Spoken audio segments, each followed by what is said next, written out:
Hello everyone and welcome to this Bonjour à session. tout le monde et bienvenue à cette séance sur les moteurs des paiements inclusifs et instantanés dans les différentes régions. Je suis Jacqueline Dumas et je suis spécialiste de paiement numérique à African Lenda. Lors de cette séance, nous allons parler nos idées sur les différents facteurs qui encouragent le développement de systèmes inclusifs pour les paiements dans les différentes régions. Nous avons des experts dans l'industrie et des praticiens. Bienvenue et vous êtes libre de poser vos questions dans la boîte de questions et réponses. Nous avons trois invités ici, Kennedy Kip-Kimboy du GSMA. Il travaille sur la régulation de la technologie et à étendre des services financiers aux gens dans le monde en développement. Ensuite, nous avons Anand Raman, spécialiste du secteur financier et consultant indépendant avec 29 ans d'expérience de leadership dans les télécommunications et les technologies.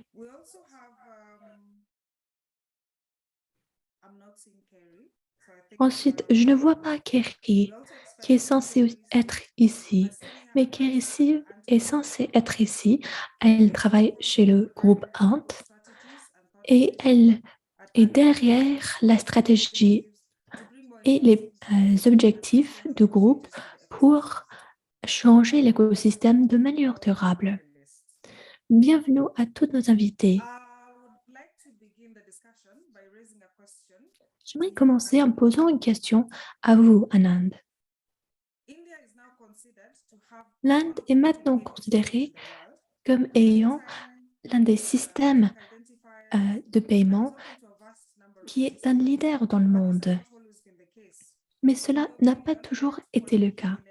À votre avis, qu'est-ce qui a facilité le changement sur une courte période de temps? Merci beaucoup, Jacqueline, et merci de m'avoir invité à participer dans cette séance.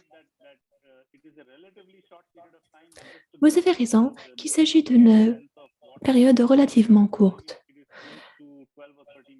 Mais en fait, c'est une période de 12 ou 13 ans. C'est un changement qu'on attend depuis un moment. C'est vrai que le progrès a accéléré beaucoup à certaines périodes et pas d'autres. J'aimerais parler de certains éléments qui ont facilité ces changements. D'abord, les régulations, l'importance donnée ou accordée à l'inclusion financière, des innovations par des acteurs sur le marché et ensuite la crise sanitaire qui a eu un impact important. En ce qui concerne la régulation, la Banque centrale a soutenu le développement des systèmes de paiement. Cela remonte à 2009 avec une initiative qui était soutenue à cette époque-là, qui comprenait la création d'une entreprise, en fait, une institution dédiée au traitement de paiement. Ce sont des paiements numériques et de détail. Ensuite, il y a l'importance accordée à l'inclusion financière. De 2007-2008 à 2013, l'Inde avait une population et 40% de la population n'avait pas de compte en banque. Et donc, le gouvernement a décidé d'agir. L'idée était surtout liée aux bénéfices qui étaient donnés par l'État. L'État voulait créer des comptes en banque pour faciliter tout le système des bénéfices. Ensuite, il a fallu créer toute une infrastructure pour soutenir cette initiative d'encourager l'adoption des comptes en banque.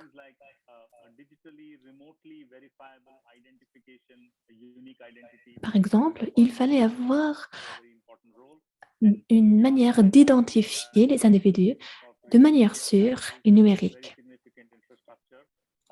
Il a fallu donc développer une infrastructure importante et ensuite il y a toute l'architecture de gouvernance qui a géré la technologie. Ensuite, nous avons les innovations sur le marché. Des acteurs sur le marché comme Google Pay, WhatsApp et d'autres acteurs au niveau local ont développé des applis et ont découvert de nouveaux cas d'usage. Tout cela a également aidé. Et bien sûr, il y a la crise sanitaire. Je ne vais pas rentrer dans les détails parce que nous connaissons tous la situation. Mais comme toute cette question de proximité, de la possibilité de se serrer les mains, tout a changé. Et donc, cela a également eu un impact sur les paiements numériques. Merci beaucoup. J'aimerais rentrer un peu plus dans les détails de l'Inde. À votre avis, qu'est-ce qui devrait être accordé la priorité en ce qui concerne les paiements numériques? Très bonne question. L'un des défis auxquels nous faisons face, il y a environ 2 à 3 millions d'adultes qui n'ont pas la capacité de gérer ces paiements. Et cela est lié en partie aux questions des smartphones et l'accès aux smartphones. Avec un meilleur accès, cela peut beaucoup changer la donne. Ensuite, il y a l'infrastructure liée au dépôt et retrait en espèces. Cela permet aux gens d'obtenir l'argent en espèces, ce qui peut être important dans certains cas, surtout parce qu'il y a des gens qui considèrent que l'argent numérique n'est pas un vrai argent. Alors, ça, c'est quelque chose auquel il faudrait prêter davantage d'attention.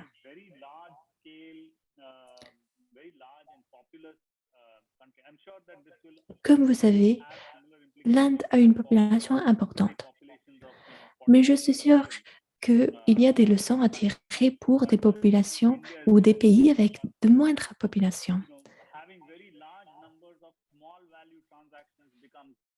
Mais avoir beaucoup de transactions de petite valeur peut poser un problème parce qu'il y a beaucoup de données à traiter. Cela parce que des millions de transactions de 10 centimes concurrencient avec des transactions de millions de dollars, de 1000 dollars, beaucoup plus d'argent. Alors, cela peut entraîner des problèmes pour beaucoup de personnes. Ensuite, je pense que nous pouvons découvrir des cas d'usage pour d'autres domaines tels que les transports en commun. Voilà les choses que j'aimerais explorer un peu plus. Merci beaucoup. Et maintenant, j'ai une question pour Kennedy. Dans le cas de l'Afrique, nous avons appris que l'utilisation de mobile money a explosé en Afrique lors de la crise sanitaire. C'est une bonne nouvelle. Avoir accès aux comptes numériques est une manière d'encourager l'inclusion financière sans devoir ouvrir de nouvelles succursales. En même temps, les comptes en mobile money, eux seuls, ne donnent pas l'accès à tous les services et les produits.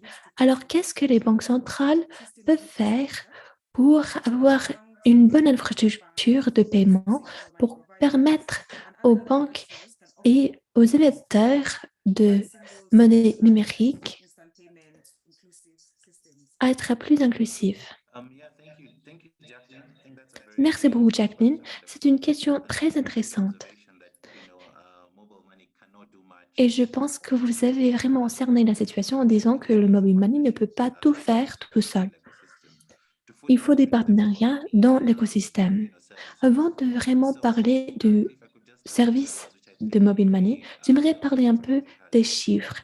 J'imagine que le public comprend très bien le mobile money. On trouve le mobile money dans 98 pays et nous avons des millions de clients à travers le monde. Alors, comment atteindre la diversification de produits? Dans l'industrie, c'est une priorité. On cherche des solutions plus centralisées où le mobile money peut être connecté à des plateformes avec d'autres prestataires de services. C'est un effort mené par les banques centrales et vous avez soulevé une question importante. Comment est-ce que les banques centrales peuvent mettre en œuvre cela pour vraiment profiter de tous ces services financiers? Voici ce que nous avons observé. La question d'interopérabilité est clé. Cela pour la mise à échelle des prestataires de services. Mais bien sûr, nous avons constaté des cas d'interopérabilité bilatérale, mais je pense qu'on peut plus faire. En ce qui concerne les paiements instantanés, qui sont conçus comme un, un alternatif, nous sommes très engagés avec les banques centrales sur les manières d'agir efficacement. Ensuite, il y a la question de la viabilité sur le marché de certaines solutions. Je pense que le message de l'industrie, c'est que l'on peut faire davantage pour assurer que l'approche peut être adaptée. Le contexte est important. Par exemple, en Tanzanie, le contexte est différent du contexte au Ghana. Alors, il faut contextualiser les solutions pour assurer que tous les acteurs sont impliqués tout au cours du processus. D'autres problèmes que nous avons rencontrés, c'est que les banques centrales ont demandé un soutien. Mais il y a aussi des questions de gouvernance et avec les paiements instantanés, je pense que l'une des choses que nous avons vues pour tous les acteurs, y compris les banques, est les questions de qui peut voter sur les solutions. Cela est discuté dans beaucoup de conseils, surtout en ce qui concerne l'efficacité des solutions de paiement dans les différents marchés en question. Autre question qu'on voit assez souvent avec l'interopérabilité et les solutions centralisées est la question de la compatibilité technique. Différentes plateformes ont de différentes manières d'opérer sur le plan technique.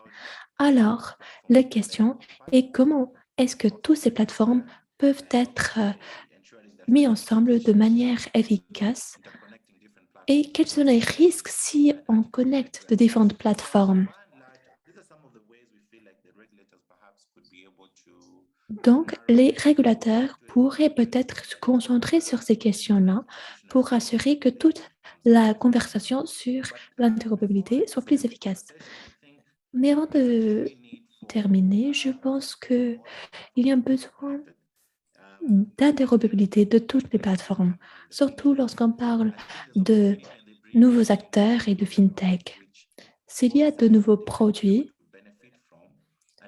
qui pourraient représenter un avantage, une plateforme plus interopérable pourrait avoir des avantages pour les clients. Et je pense que ce- cela pourrait être un moteur de l'inclusion financière. Merci, Kennedy. Donc, nous avons vu la croissance importante de la mobile monnaie et l'on a quelques géants sur le continent africain. J'ai vu, j'ai entendu des plaintes par rapport aux questions d'interopérabilité. Qu'est-ce que vous recommandez dans ce sens? Quelle devrait être la focalisation pour les banques centrales pour encourager la participation? J'ai apprécié comment vous avez formulé cette question en disant euh, participation. Dans certains pays où nous avons travaillé étroitement avec nos membres, sur ce sujet. Un des défis pour les acteurs de l'industrie, c'est qu'ils se sont sentis mis à l'écart dans les conversations. Et lorsque l'on les a intégrés dans les conversations, c'était déjà trop tard. Donc, c'est un fait qui est mal reçu par beaucoup d'acteurs dans l'industrie. Alors, quand il s'agit d'engagement des parties prenantes et le fait de recevoir les opinions, ça, c'est un élément que les banques centrales devraient faire pour avoir plus d'acceptation. Ensuite, il y a le fait d'être plus spécifique avec les modèles déterminés. Par exemple, pour les banques existent dans l'espace financier depuis le plus longtemps et les banques fonctionnent dans avec des différents produits et les banques peuvent fournir certains services que les fournisseurs de mobile monnaie ne pourront pas faire. En fin de compte, il faut peut-être contextualiser pour dire que pour certains acteurs, il faut modifier certains aspects pour être plus durable pour tous les acteurs.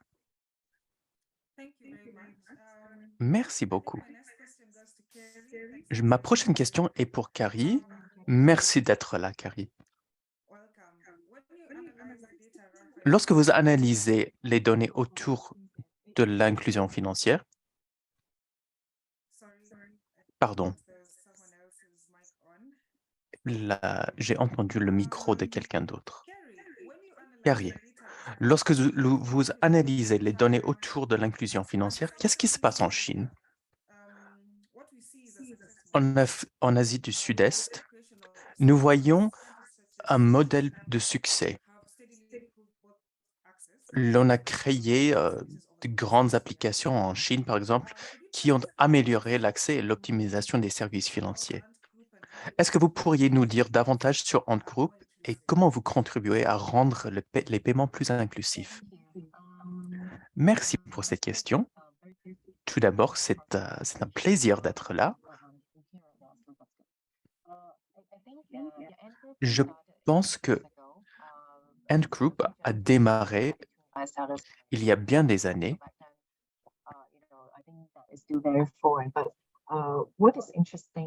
Mais ce qui est intéressant, c'est que lorsque nous déployons notre service, nos clients peuvent développer leur empreinte digitale. Donc, cela a créé des possibilités pour des personnes qui n'ont jamais eu accès à ces services. Récemment, nous avons fait une étude conjointe avec une organisation et il y a une forte corrélation entre l'acceptation de ces services et l'accès aux services financiers. Donc, cette acceptation est critique pour beaucoup de ces segments mal desservis pour leur permettre d'entrer dans le système. De façon similaire, nous avons vu beaucoup de développements ces 2 dernières années, surtout pendant la crise sanitaire. Les paiements mobiles sont devenus une partie importante des infrastructures, non seulement pour les consommateurs, mais aussi dans le secteur public. Donc, on tourne vers ces plateformes de paiement pour être efficace, par exemple, et sûr. Donc, cela amène l'inclusion à un autre niveau. Il n'est pas nécessaire de s'inquiéter du fait d'avoir un historique de crédit, par exemple, pour avoir un compte.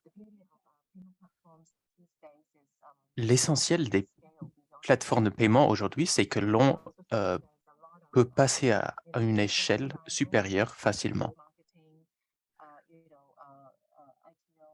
Nous avons de différents cas d'usage embarqués dans ces plateformes. Donc, c'est là où nous voyons qu'il existe différentes formes de collaboration entre les différentes parties prenantes. Et donc, on a par exemple quelqu'un qui se spécialise dans l'intégration et qui peut répondre à certaines difficultés. Les grandes banques existent dans un certain espace et ces banques ne se focalisent pas sur les PME.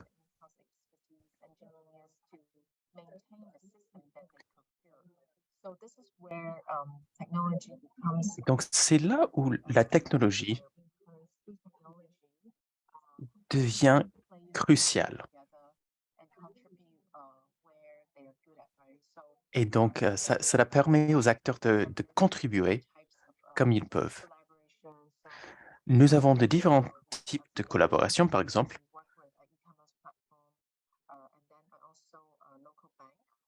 Nous collaborons en Thaïlande avec une banque locale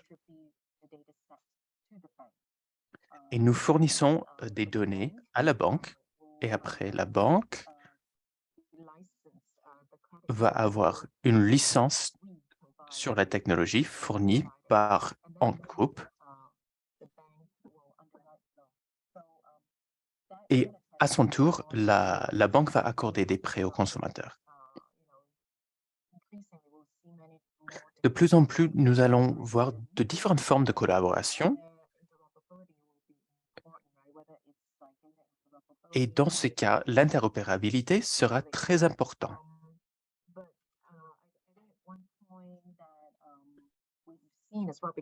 Un point que nous avons observé, en Chine, en fait, nous ne gérons pas nos propres portefeuilles, mais en tout cas, nous souhaitons contempler des solutions.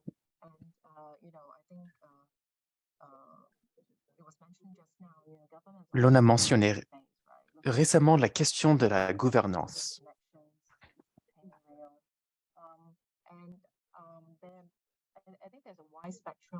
Je pense qu'il y a un large spectre de consommateurs cherchant de différentes solutions.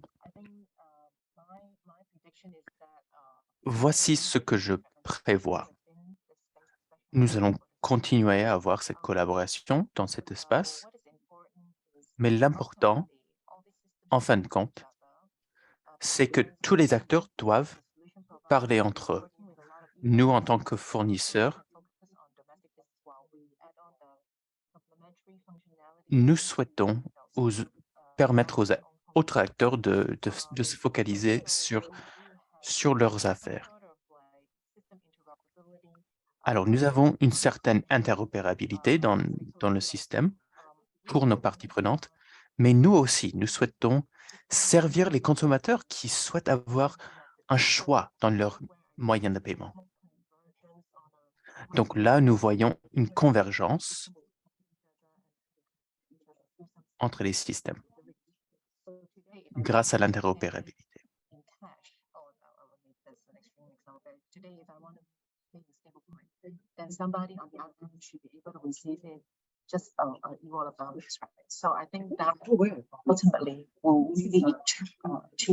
En fin de compte, nous devons vraiment prendre en compte cette question de l'inclusion financière.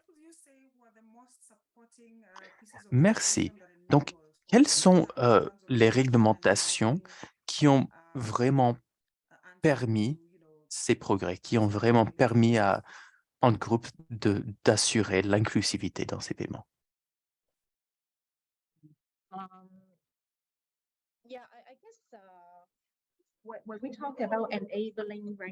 En, en parlant de la réglementation facilitatrice, je dois me poser la question, qu'est-ce que cela veut dire?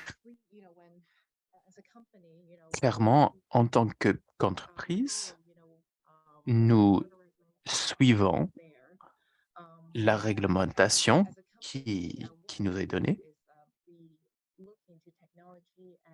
En tant qu'entreprise, nous contemplons la technologie et nous essayons d'utiliser la technologie pour répondre aux obstacles.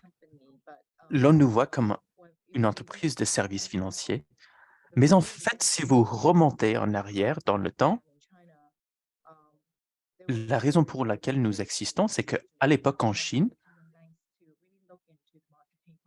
il y avait de différents acteurs et nous avons souhaité aider ces acteurs à surmonter leurs obstacles. Nous avons souhaité entrer dans les services financiers, mais de façon très intelligente, utilisant la technologie. Nous avons souhaité voir quelle technologie est-ce que nous pourrions développer pour répondre aux obstacles.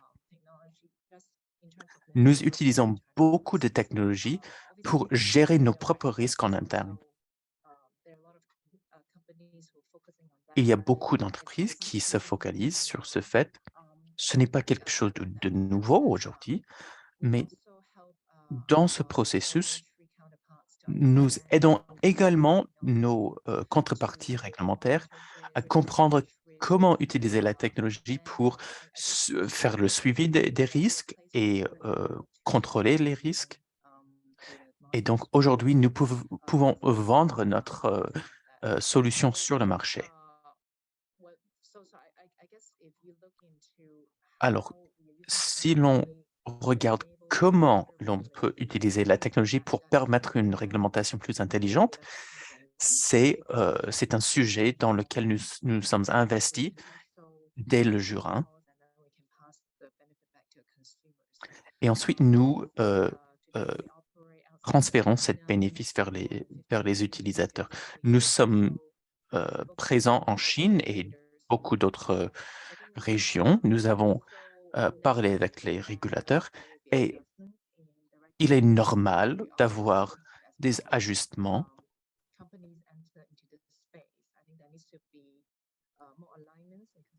Il faut avoir plus de cohérence sur la protection des consommateurs et la confidentialité des données. Les consommateurs sont très intelligents aujourd'hui. Ils sont de plus en plus sophistiqués. Et donc, ils seront les premiers à dire aux régulateurs, au gouvernement, avec qui ils souhaitent faire affaire. De la perspective de notre entreprise, nous continuons à aider nos parties prenantes à comprendre comment ils peuvent tirer les bénéfices de la technologie, mais nous souhaitons également nous intégrer dans notre environnement. Cela va continuer à changer. En tout cas, nous pouvons faire partie de ces conversations. Donc, ça, c'est ma perspective sur la question. Merci beaucoup, Kennedy. Je pense que ma prochaine question, c'est, étant donné une augmentation importante dans les paiements mobiles ces dernières années, nous anticipons, est-ce que vous anticipez plutôt plus de croissance ou est-ce qu'il y a un risque de perdre nos progrès ou d'atteindre un plateau? Et en fait, c'est une question pour tous les panélistes. Est-ce que cette croissance va continuer ou est-ce que l'on va arriver à un plateau? Je peux répondre à la question. Je ne pense pas que l'on va reculer sur les progrès. Donc, on va dans un seul sens. On aura des changements dans la technologie, nous permettant de digitaliser de différents cas d'usage, mais on va continuer à développer. La raison pour laquelle nous pouvons tenir cette conversation dans un forum numérique, c'est grâce à la croissance. Cette conférence n'aurait pas été possible il y a quelques années. Donc, nous n'allons pas revenir en arrière et c'est pareil pour les paiements mobiles.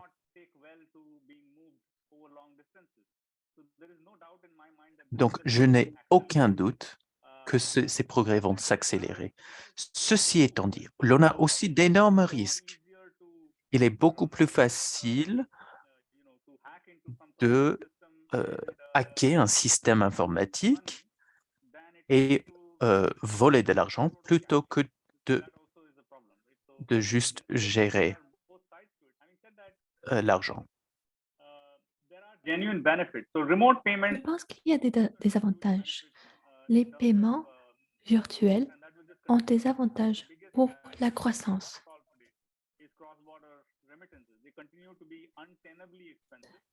L'envoi d'argent transfrontalier est très cher. Il y a tout le problème des banques centrales et des différentes monnaies. Mais on espère voir une diminution dans le coût.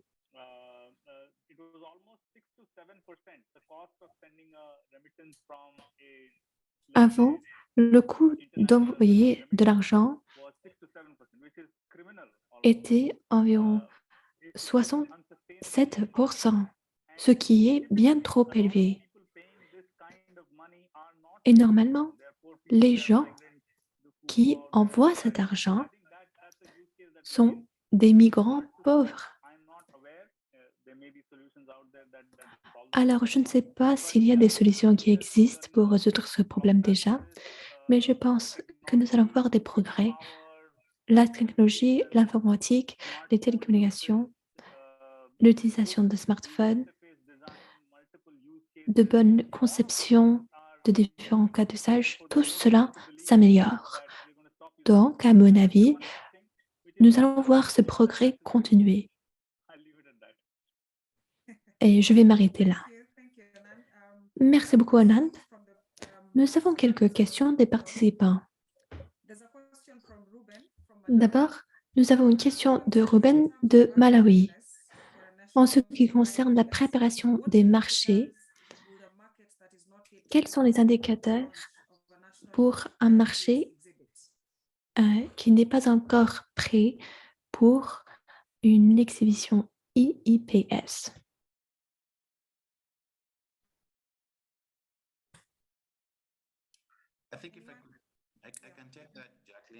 En fait, je peux répondre à ce qu'il nous dit ici. Je peux répondre dans le contexte Mobile Money. Une des choses que nous avons vues dans la préparation des marchés, c'est que cela concerne beaucoup les clients et leur capacité d'utiliser les mobile money. Nous savons qu'il y a des marchés où les compétences de base financières n'existent pas. Donc, il peut qu'il y ait des solutions qui existent, mais les gens ne les utilisent pas. Je pense que si vous êtes dans ce cas-là, si les utilisateurs ne savent pas il existe des options, alors vous n'êtes pas encore préparé. Pour déterminer le niveau de préparation d'un marché, il y a beaucoup de différentes manières d'aborder la question. Pour un pays tel que l'RDC, beaucoup d'utilisateurs préfèrent des solutions déjà préparées.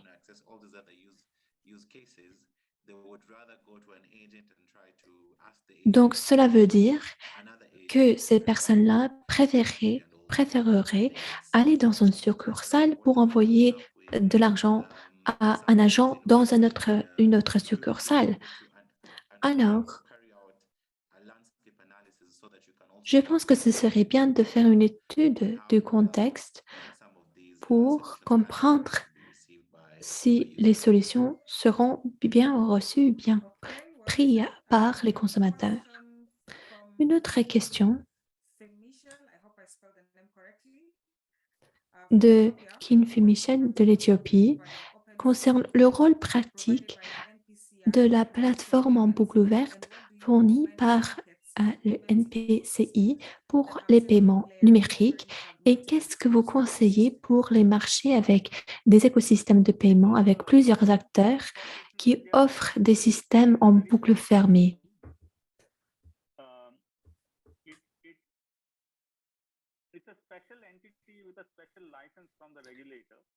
Alors, il faut d'abord être habilité par le régulateur pour opérer la technologie, gérer tout, gérer la gouvernance.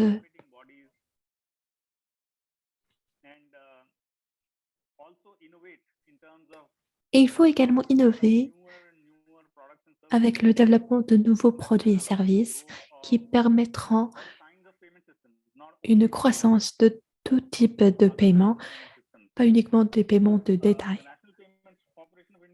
Alors, la NPCI a joué un rôle important en Inde. C'est une institution indienne, bien sûr. Je pense qu'on peut considérer cela sous l'angle des espèces. S'il y a un district dans un pays qui souhaite avoir sa propre monnaie,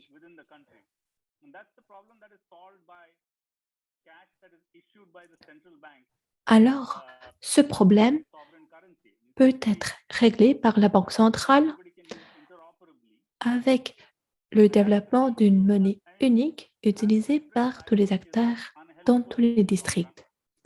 Avoir de différents systèmes en boucle fermée ne va pas nous aider sur le long terme.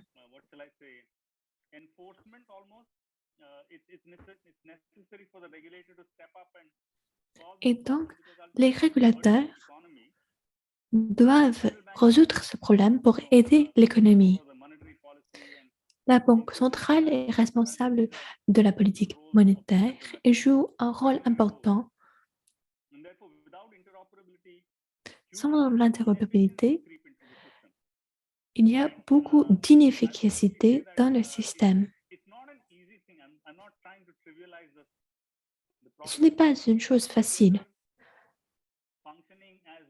Venir ensemble et fonctionner en tant qu'unité unique est difficile.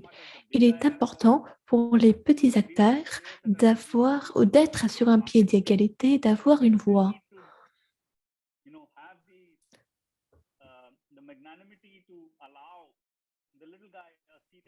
Il faut permettre à ces petits acteurs d'avoir un siège à la table de discussion. Et ça, c'est quelque chose que nous avons réussi à faire. Même si vous êtes un petit acteur dans le système de paiement, il y a souvent des comités ou des commissions où vous pouvez venir et parler. Si vous êtes par exemple une petite banque, vous pouvez participer dans le processus de prise de décision aux côtés des grandes banques. Voilà le rôle important de la NPCI en Inde. Nous avons appris que l'interopérabilité est critique. C'est primordial et donc on ne peut pas laisser cette question au marché.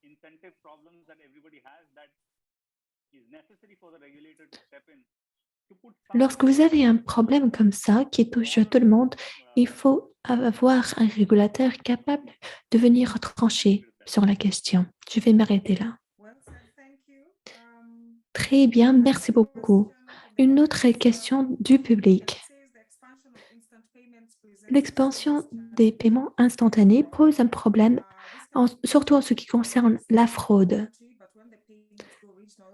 Lorsque vous êtes au niveau national, vous pouvez gérer cela, mais lorsqu'on parle de paiements transfrontaliers, quelles sont les étapes pour faire face à ces fraudes?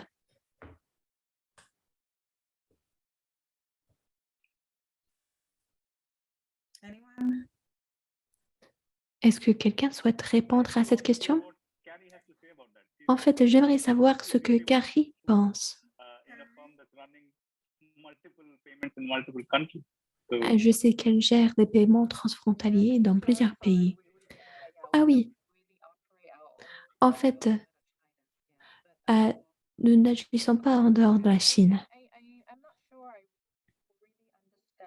Je ne suis pas sûre si j'ai vraiment bien cerné la question, mais je pense que lorsque vous avez des paiements transfrontaliers, il est bien plus compliqué à gérer. Je pense qu'il y a des attentes élevées auprès des régulateurs et nous avons eu des discussions à ce sujet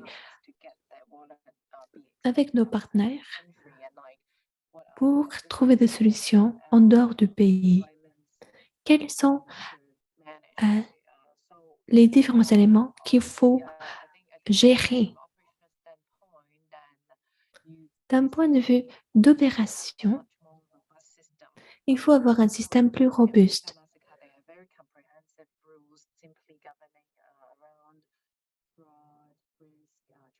Il faut gérer le risque, les fraudes et le toute la lutte contre le blanchiment d'argent.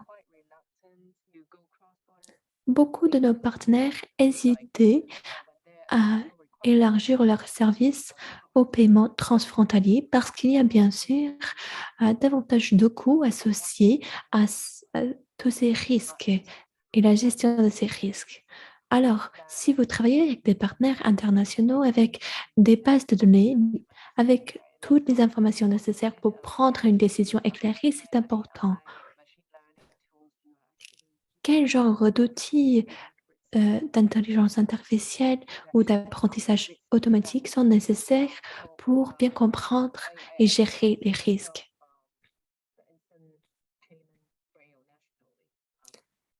Je ne peux pas parler de la plateforme de paiement instantané au niveau national, mais je pense que tout cela représente un grand investissement et donc c'est là où on trouve la valeur. Lorsque vous ajoutez une solution pour les paiements transfrontaliers à une portefeuille électronique, nous le faisons de manière qui nous permettra de mettre cela à l'échelle.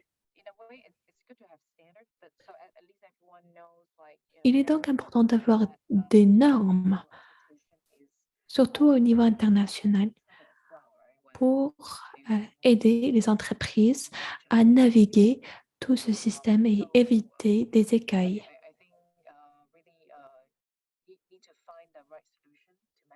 Il faut donc trouver la bonne solution pour gérer les risques et pour assurer que vous êtes capable d'identifier ces risques de fraude dès le début. Merci beaucoup, Kerry. Je pense que nous sommes presque arrivés à la fin de la séance. J'aimerais remercier nos panélistes et le public.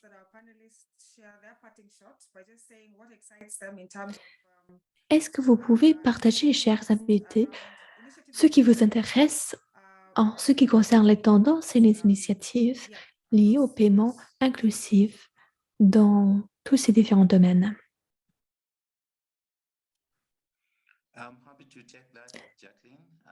Je peux répondre à la question. Du point de vue de Mobile Money, nous voyons beaucoup d'opportunités en ce qui concerne l'envoi d'argent euh, transfrontalier. Il y a beaucoup de défis liés à la régulation au niveau international.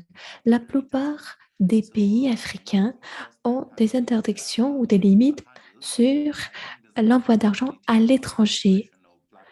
Il y a donc des problèmes de l'intégration des plateformes pour permettre l'envoi de l'argent d'un pays à l'autre, non seulement dans la région, mais à travers le monde. C'est quelque chose qui nous intéresse beaucoup et nous espérons trouver d'autres solutions bientôt. Merci beaucoup. Carrie, vous avez la parole. Je pense qu'en tant qu'entreprise, nous nous concentrons beaucoup sur le tourisme. Avec la situation plus stabilisée maintenant, nous voyons qu'il y a davantage de risques avec l'expansion vers d'autres zones. Nous avons vu que beaucoup ont souffert pendant la crise sanitaire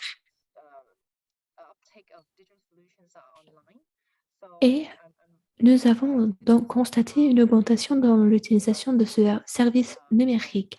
Ce serait donc intéressant de voir comment les petites et moyennes entreprises pourraient utiliser tous ces services numériques et j'aimerais voir quel sera l'impact avec une reprise de la vie normale. Nous avons également investi dans les capacités sur le marché. Et ça, c'est une question importante parce que pour les PME, il faut avoir une base de clients durable. Et c'est là où la technologie peut intervenir et aider. Avec des incitations, il y a également davantage d'encouragement à avoir une empreinte numérique même plus importante. Et j'espère que cela pourrait aider les PME à connaître une croissance même plus importante. Et ensuite, Anand, quelles sont vos prédictions? Je pense qu'il y a beaucoup de choses intéressantes et enthousiasmantes qui se passent. En Afrique et en Asie, nous avons des situations assez particulières. Il y a pas mal de personnes ici qui n'ont pas encore adopté les smartphones.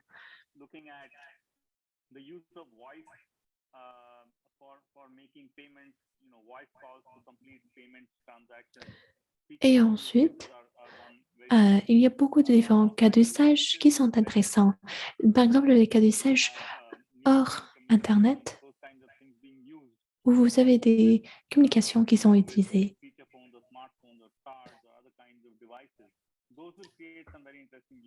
De différentes technologies peuvent être utilisées et ça, c'est intéressant. Et ensuite, il y a le potentiel pour les monnaies numériques, surtout en ce qui concerne la valeur des paiements de détail.